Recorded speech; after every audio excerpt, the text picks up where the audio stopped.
I'm Jelena. Thanks for coming today. And I just wanted to make a note change for this year on the entry form from past times. On page 9, section 5, we are looking for project team information like we have in years past. We are asking you to identify the primary architect and primary engineer and the name of the general contractor if you are a specialty. And those folks will be recognized in the printed program for the gala. So it's important that you complete that and with a complete company name, as that company would like to be recognized in print. So be sure to include that. No points assigned, but part of recognition that you'll receive in the long run, and for your project team as well. And then section 6, we're asking you to identify a marketing photo image. So instead of ABC trying to choose which final project photo you would want recognized in the PowerPoint, in our printed program, on social media throughout the year after you win your award, we're asking you to do that on the front end for us in the entry form. So if there's you can copy a photo in your Dropbox folder and label it marketing photo. You can put the number on the entry form. That'll just save a little bit of back and forth and trying to decide for you from a staff perspective which photo you would want to include. So those are a couple of new sections, little revisions there, tweaks that we're making this year to hopefully recognize the project team and recognize the photo that you would want included in all of the materials after you win your award. One thing I'd note would be about marketing. I love each gala to see the pride that owners who are brought along by the contractor take in knowing that an industry has awarded their building with an excellence award. You can't do much more for your clients than bring them along and let them bask in that enjoyment. And one thing I forgot to mention with your photos, make sure your safety team or someone that's knowledgeable about safety issues checks your photos. You don't want to submit a photo that has a safety issue that will be picked up by the judges that are experienced in the construction industry.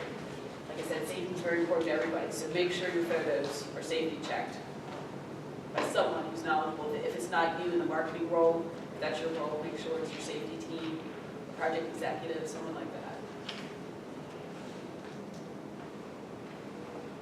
Any questions? Yes. For the safety section, in the PowerPoint here, it says, be sure to include all items, so like our substance abuse policy. Do you want an example of our toolbox talks or like a safety report that our supers do every day? Should we make an appendix for that or just put it in the safety section? It's in the safety portion, and when you look at your entry form, you'll see that safety is broken down into points for toolbox talks, for organizational chart, things like that. Safety needs to be intentional. If we can't see that it's intentional, that it's something we're doing intentionally, but it's not just happening, you don't get points for that. And we have had contractors disappointed that they had merit instead of excellence, and they just didn't have the safety points. And it's an easy thing to do. So yes, we would like an example of a toolbox talk, an example of what is there as part of that subcode.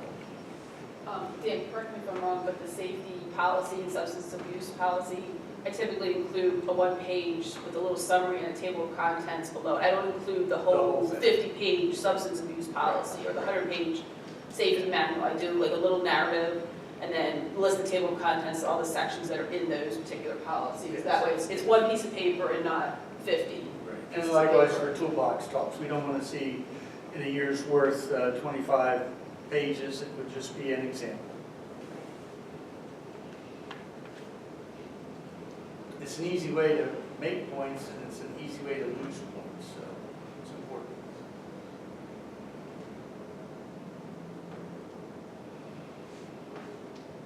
Any other questions? On the toolbox talk, are you looking for one example, or are you looking for multiple sheets for the one project? One example would be fine, but it should be specific to that project.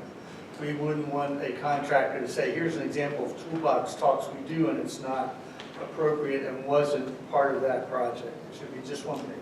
And a lot of times we do safety meetings for laptops at our shop, we don't necessarily do job sites. That would be acceptable. That would be acceptable, yeah.